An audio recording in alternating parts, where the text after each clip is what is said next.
就是这儿了。哇，这么隐蔽的地方，过了10多年，你还能找到这块儿？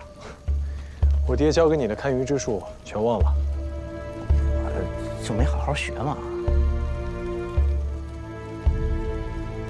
我们现在脚下踩的地方，就是当年我爹带我走的盗洞。这个盗洞连通墓里的甬道，也就是离金刚墙最近的地方。离开的时候，我爹曾吩咐过，将盗洞回填封土，防止盗墓贼进去。那洞都封上了，师傅是从哪儿进去的？我爹去了东夏这么久，难免会有其他盗墓贼盯上这里。这样吧，我们分头找一找。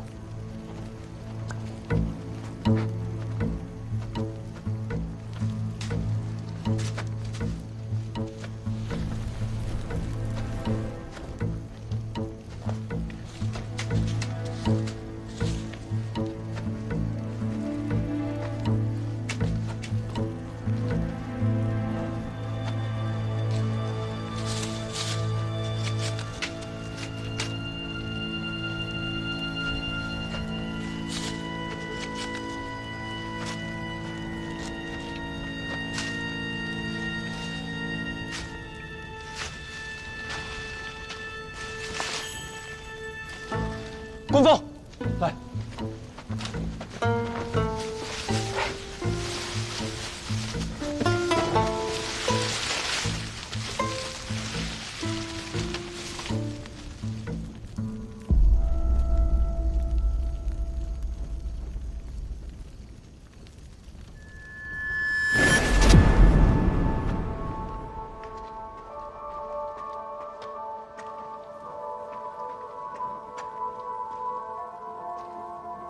爹，这里竟然是个夫妻合葬墓。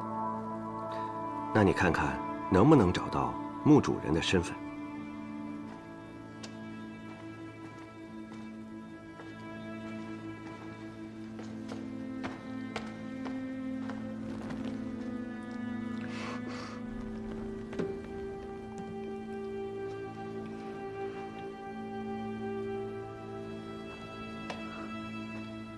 棺椁画得这么精致，材料也是上乘的，不是一般人家的棺椁。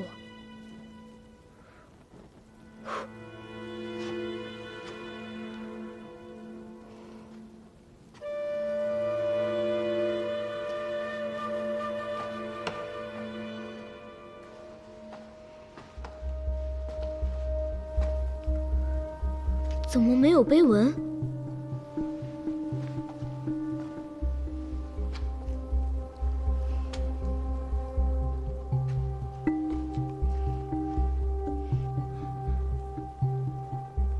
这墓主人也太古怪了，陪葬的金石玉器和棺椁都是上乘的，却没有碑文。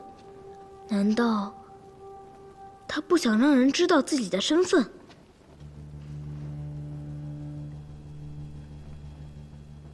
棺椁两侧摆满了书册，这墓主人明显是一名文官，而且还是大官。什么样的大官需要隐藏自己的身份呢？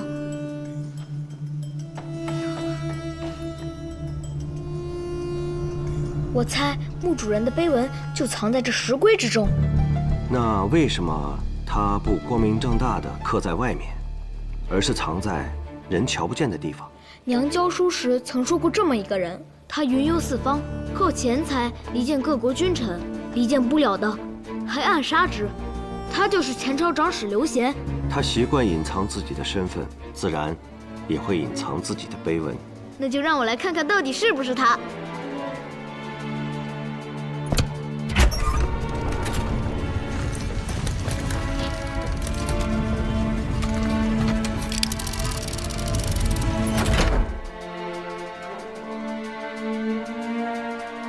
真的是刘贤，真的是刘贤的墓。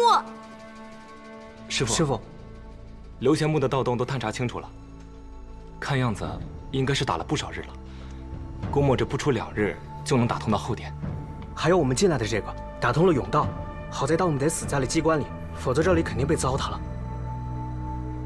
他们肯定会继续挖的，你们守株待兔，都给拿下。还有，记得把所有盗洞都给它填上，这里的东西要原封不动。是。青天剑有着修缮和保护重要陵墓的责任，但不能主动发掘。明白了。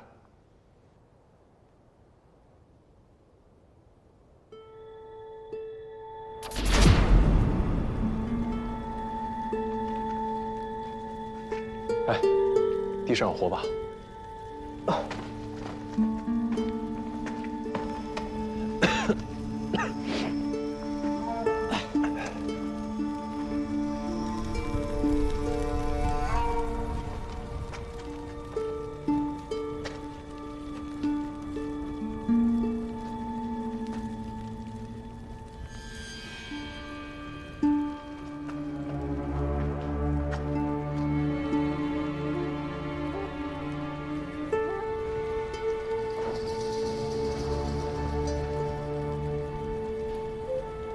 都被盗干净了。从盗洞来看，应该是有3批盗墓贼来过。这些人，有的死于机关之下，而有的则死于内讧。那咱们要找的东西，会不会已经被人拿走了？分头找找看，要是发现什么奇怪的东西，赶紧告诉我。行。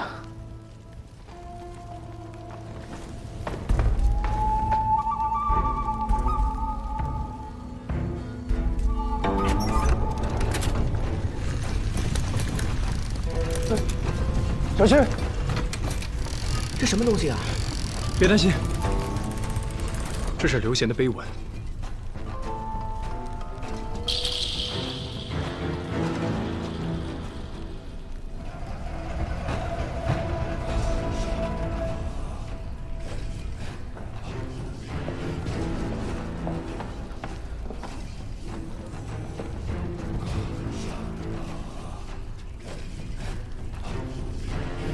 棺椁里什么都没有。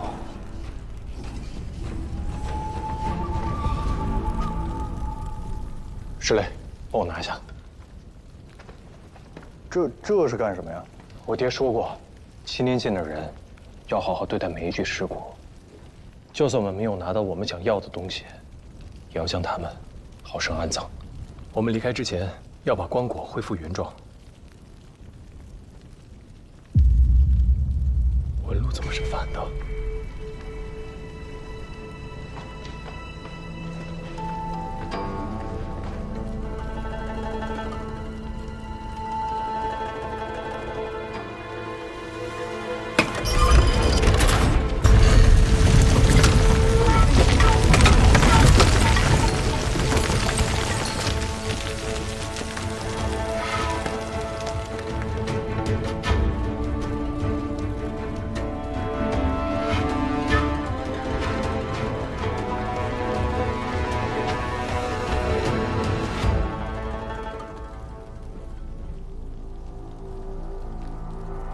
连盗墓贼都没有发现，这刘贤的墓里还另有玄机。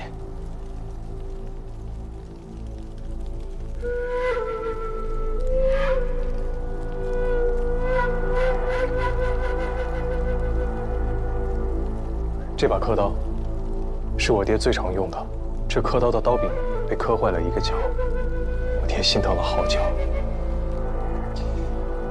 看来这幅石刻就是我爹刻的别传。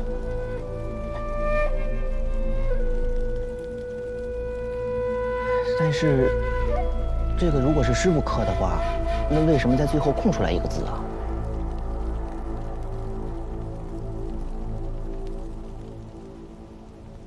圣人之道，一字以蔽之曰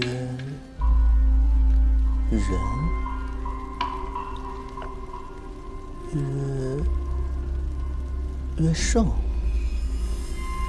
哎，不行，怎么了？这里散落了这么多的字，他却独独留了一个空位，只怕放不对，就没有机会了。那应该放哪个呀？一个可以概括单一子一生的字。单一子，不是刘显。你们看，这石刻上面的内容，讲的是一位圣人，心系百姓，胸怀天下。能称得上这番话的，不是刘显，只能是他的师傅单一子。刘贤做不到像单一子一样周游列国，维持天下和平，他只能在庙堂高处，用离间和暗杀的手段挑起纷争，谋求所得。他始终都悟不透的，便是空缺的这个字。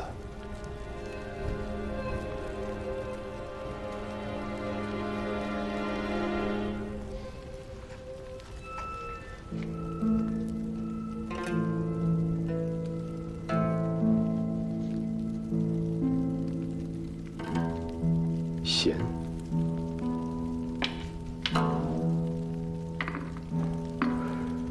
仁，慈，和，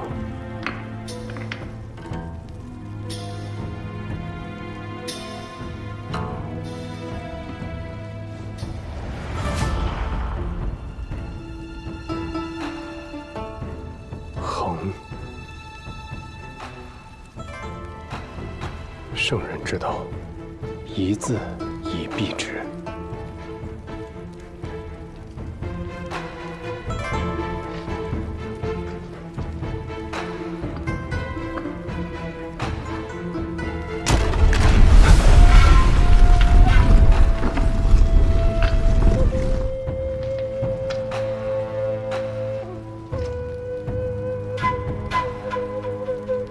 智奴，这个是不是师傅藏的那个东西啊？他们为之抢夺的，不惜害我蒯家家破人亡的，就是这个东西吗？你赶紧拿出来看看呀！是嘞。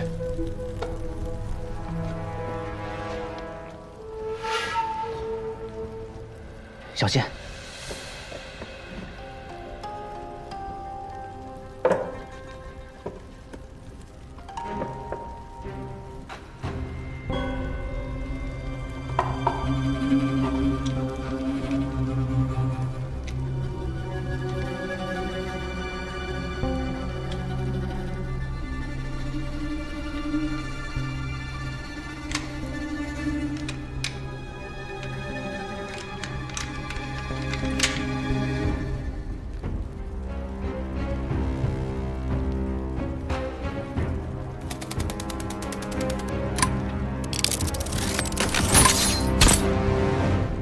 这是什么呀？这是？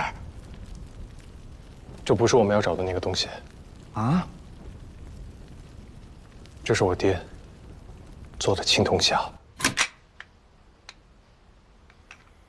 爹，你不是一直很想做出这个东西吗？为什么现在做好了，你不开心啊？这青铜匣，集先人智慧之大成。爹一直在古书中寻找制造它的办法，但真把它做出来的时候，却突然发现，我太沉迷于这其中的机巧设计，忽略了它本身便是一件凶器。如果此物误入歹人之手，后果不堪设想。那就藏起来，不要让它被歹人拿到啊！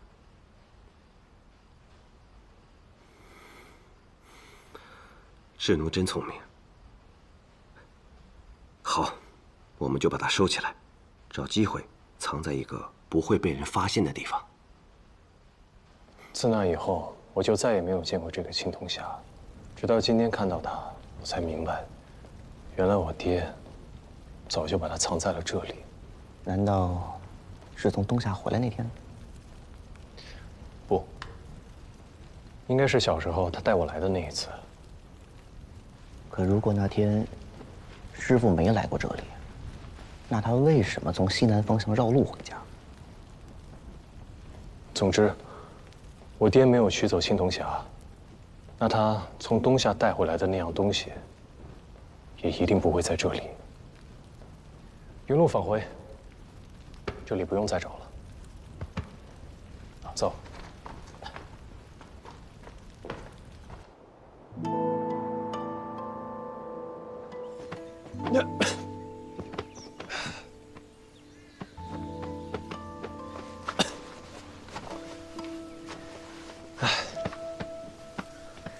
志诺，没能拿到你要的那样东西，接下来我们该怎么办？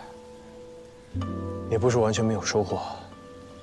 这个青铜匣威力惊人，比起当面下毒，有了它，机会已经大了很多了。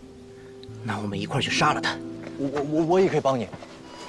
哎，不行，以我刚刚相认，你现在就是我唯一的亲人了，我不能让你跟着我一起去冒险。可是我也不能让你一个人去做这么危险的事情啊！关峰，你相信我，我已经有了全身而退的计策。你确定？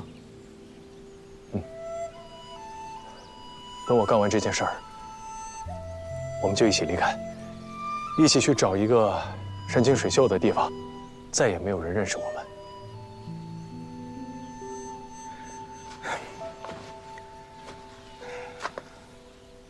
志诺，你从小就比我聪明很多，你的办法一定是好办法，但是你一定要答应我，平安的归来。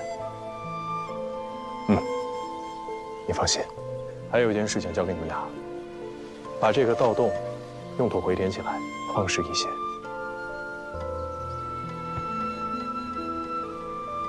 走了。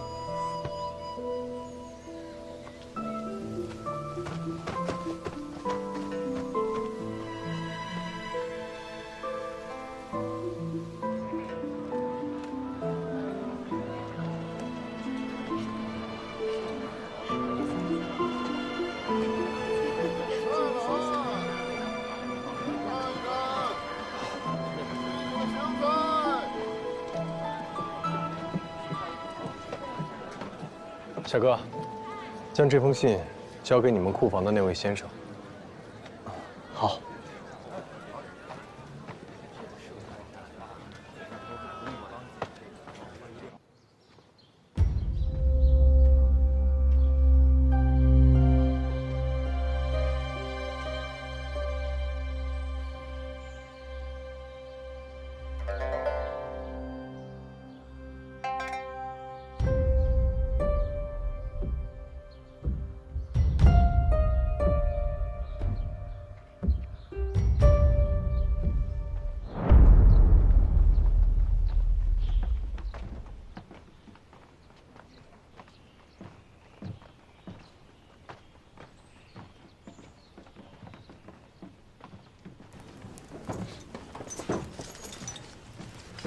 再往中间放，瓜果放两边。管家，有，臧大人，先后的小店都准备妥当了吗？都准备好了，就等有时行祭奠之礼了。好，那你先去忙吧。好。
做这样一个惊世骇俗的机关，不是为了杀人，只是不想这门技艺失传。你真爱、痴迷于这项技艺，不希望它沾染分毫的不良之念。但是爹，我没有其他选择了。现在它在我手里，我会用它杀了平津侯。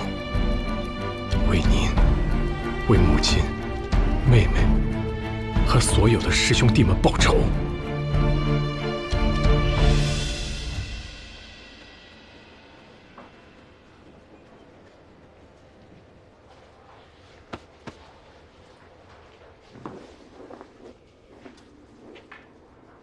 臧大人，在做什么？我方才想了想时辰，今日酉时希季，万物已入，酉为酒气，又有丰收之意，所以我将酒樽挪到了左边，以示尊贵。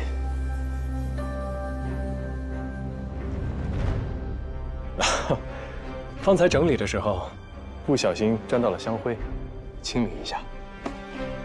哦，还有这样的讲究，大人真是心细如尘。应该的。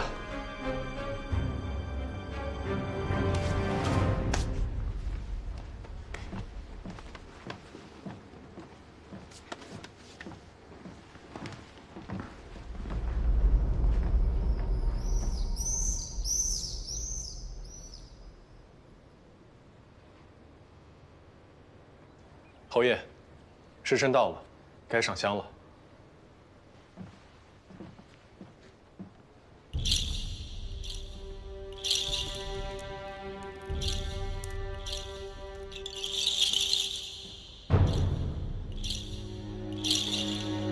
父亲，家中一切安好，胜券不减。前些日子，皇上还嘉奖辅儿办事得力，您在九泉之下也可安心。过几日父亲继承，我携家眷到陵园，为庄家先祖敬酒上香。儿子绝不负您的嘱托，保业守成，让庄家永续。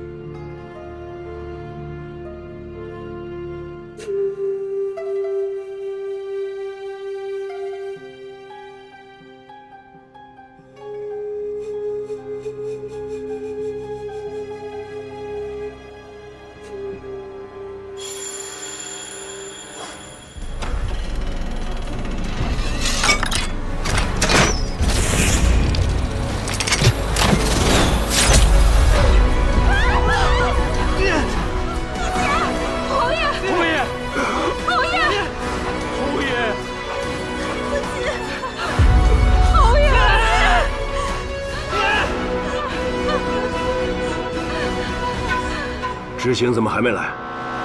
侯爷已经差人去找了，知行从昨日起便已不在府中，怕是去什么地方玩了。启文为何没有动静？等他回来，自去领罚。侯爷，侯爷，祭拜先人乃一家之礼法，我看还是等二公子回来，和大公子一起吧。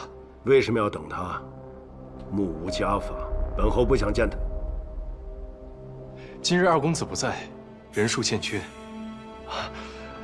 这香炉中的香火不足9束，99归一，小人是怕先侯地下有知，认为不及呀。先侯征战四方，豪迈洒脱，从来就不相信这些。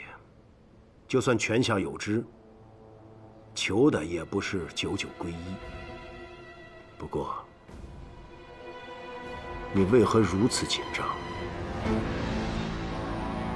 从刚才起，你就看着这个香炉，有问题吗？啊，侯爷，侯爷，臧大人做事一向周全，刚刚还在操心祠堂的布置，还特意选了供香。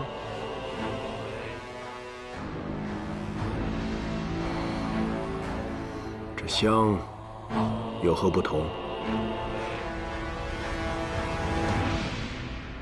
侯爷，这就是此前臧大人用的香。小人发现，此香不同寻常，心里有金丝，所以小人冒昧的将此香换下。臧大人，您这是何意啊？侯爷恕罪，今日祭奠先侯，此香内灌有金丝，燃香为火，火克金，可消金戈铁马的杀伐之气。小人斗胆，用它焚香祷告，望先侯有灵，消灾降福，坐镇门庭，保家宅兴旺啊！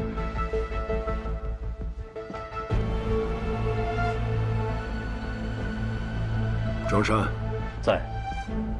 去看看这香炉。是。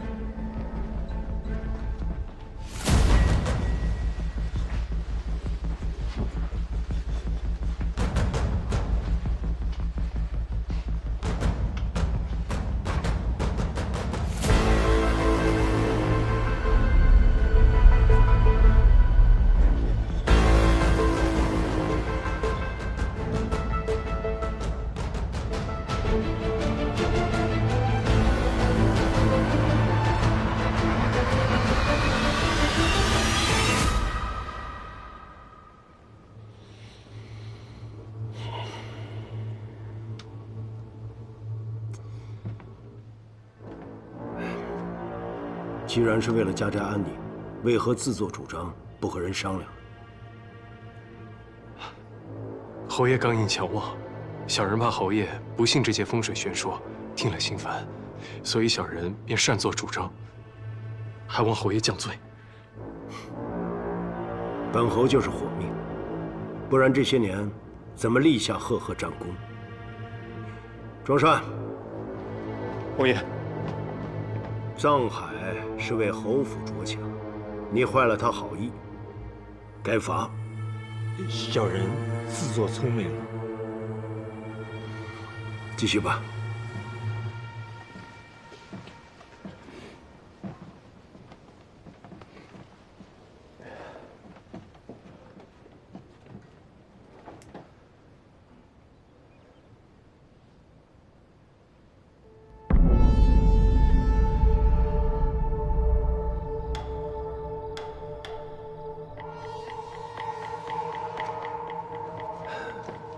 这机关盒不在香炉里，那会在哪儿？我申时放进去，有时就不见了，中间只有一个时辰，怎么就凭空消失了？是有人发现我了，但显然平静侯还不知道。难道是丫鬟小厮将它当成无关紧要的东西扔了？还是说，有人取了出来，准备在恰当的时机告诉平静侯？大人回来了。吃点茶点吧。我不吃甜食，你们拿去分了吧。谢大人。哎，祠堂的供台都收拾干净了吗？回大人，都收拾好了，贡品早就被丫鬟婆子们分掉了，祭祀用品也归置妥当，清理出来的阿扎已运往后院，一会儿就叫车拉走。行，我知道了，你先下去吧。是。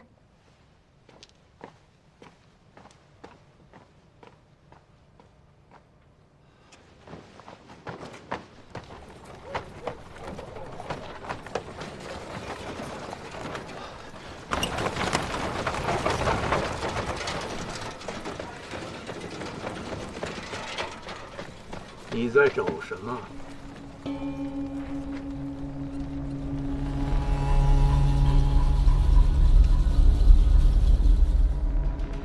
是在找这个东西吗？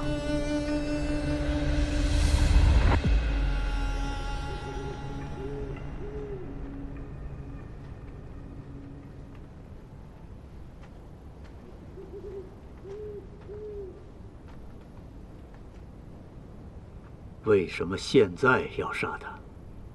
我见到了我的爹娘，他们被平静侯剥皮抽筋，置于侯府地下的密室里，被人踩在脚下，至今都无法安息。那你想过事后怎么脱身吗？我本来打算在府兵封锁侯府之前趁乱逃离，但没想到管家偷换了我的香。要不是恩公提前一步，今日平静侯恐怕就发现我了。一个管家，哪敢自作主张？如果是平静侯早就设计好了，就等着你自投罗网呢。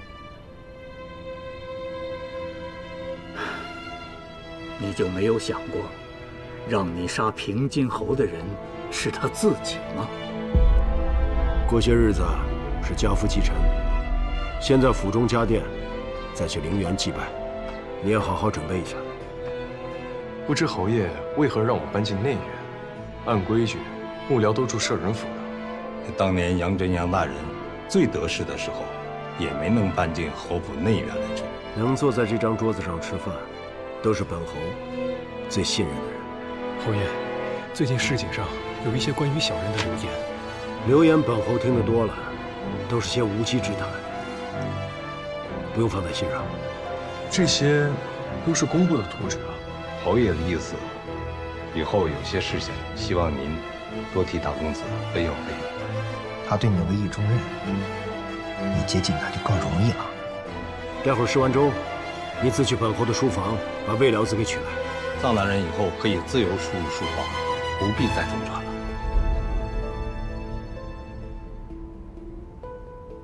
所以平津侯在试探我，他让我自由出入财库、书房，只是为了降低我的戒心。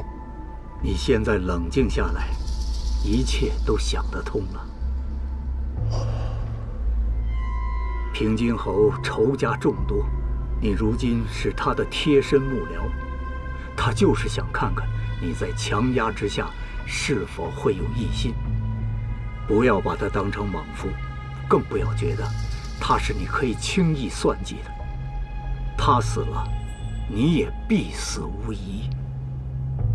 杀了平津侯，就是我活在这世上唯一的目的。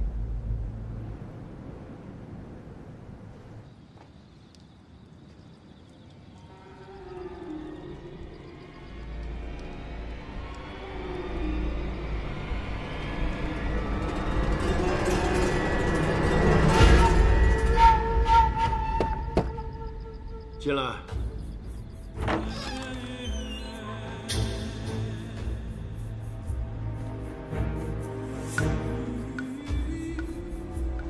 侯爷，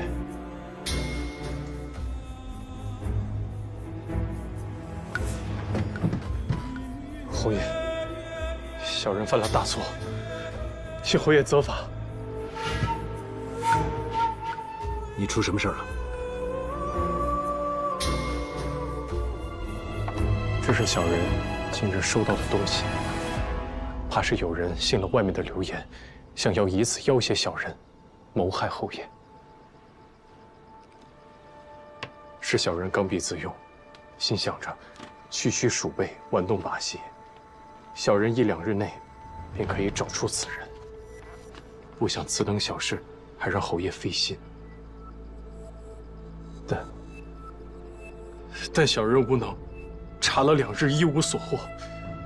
眼看着扇子上面的3日之期将至，小人怕来者不善，万一真的有人要加害于侯爷，所以特来禀报。既然此人可以找到我，难保他不会再找其他人。侯爷，您近日一定要多加小心。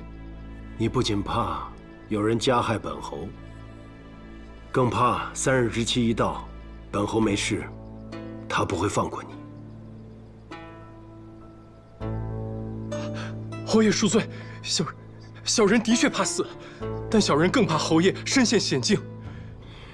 你们聪明人就是心思太重。本侯跟你说过，有些事情不必放在心上。别说这区区流言，就说想本侯死的人，怕是数都数不过来。这些连面都不敢露的鼠辈，根本杀不了本侯。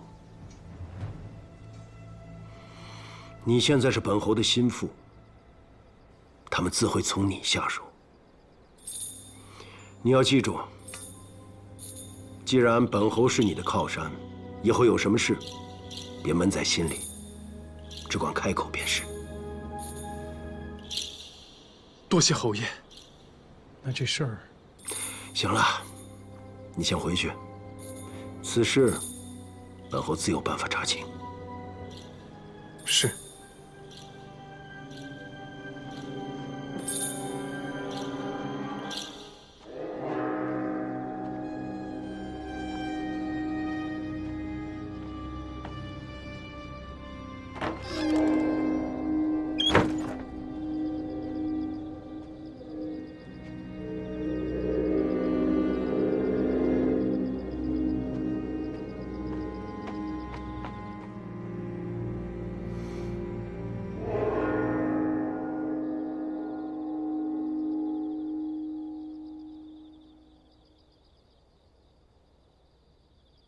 杀了平津侯，就是我活在这世上唯一的目的。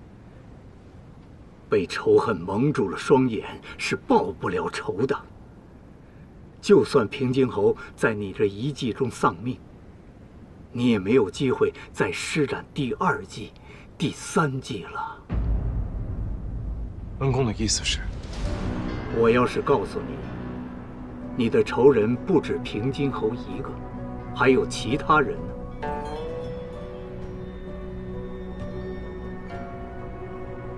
我在京城打探多年，了解到当年蒯家灭门之事的幕后主谋，除了平津侯之外，还有另外2个人。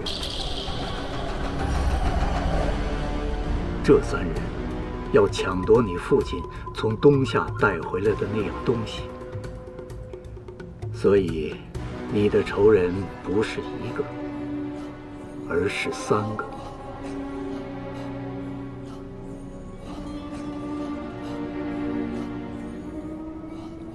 恩公，我在平津侯的密室里发现一条铜鱼。铜鱼？是灭门当晚，我亲眼见到他从我父亲身上拿走的。但在我的记忆里，有3条这样的鱼连成一环。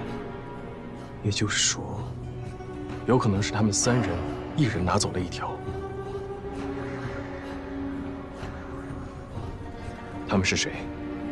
一个是当朝司礼监掌印太监曹敬贤。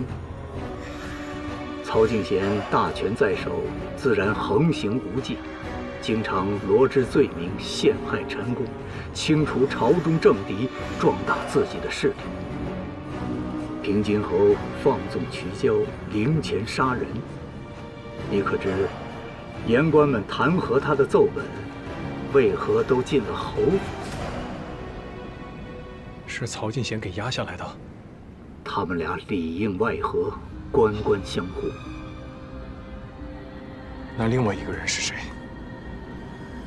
这些年，我一直好奇一件事：原本没有交集的2个人，竟然在一夜之间结成同盟。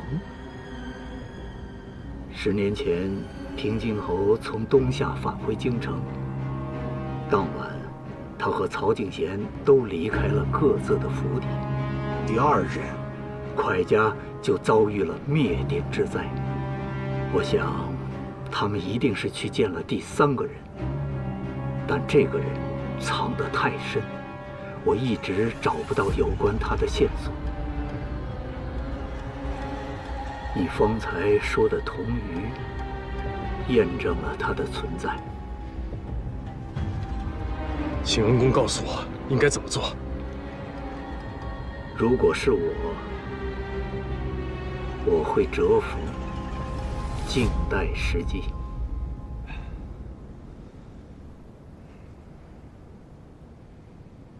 对不住，恩公，我办不到。看来高明没有好好教你如何沉住气，让你的心乱成了这个样子。恩公，您高看我了。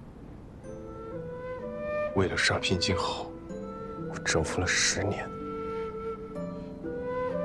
本以为自己已经成功接近了他，只需最后一击，就可以功成事遂。但现在，非但没能得到他的信任，还多了2个仇人。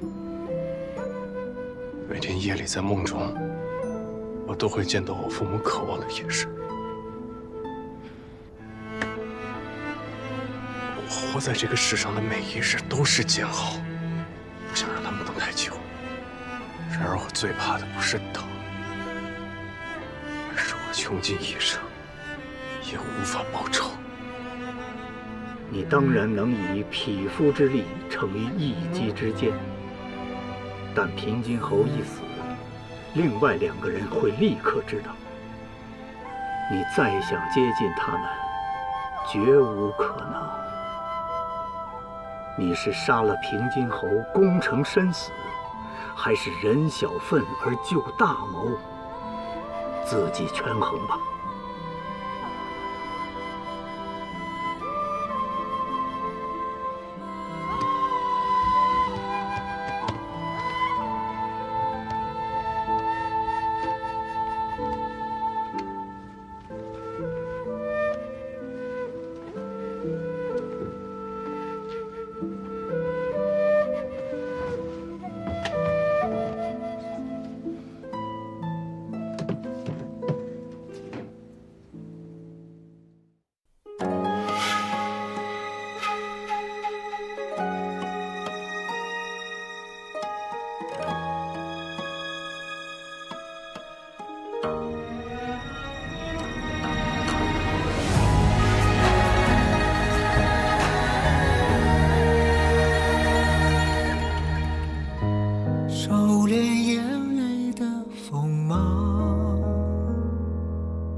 掌心念着危险的渴望，惊涛笑里藏，惊雷无声响，城府深，深不过我目眶。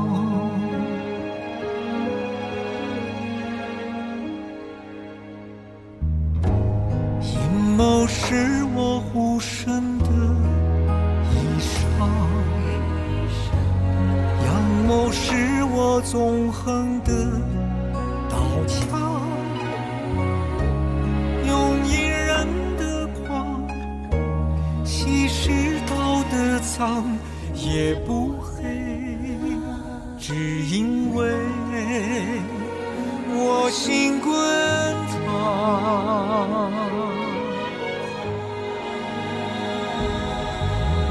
翻云是我，浮云是我，人心的罗盘莫测，总会有人起起落落。盛夏是我，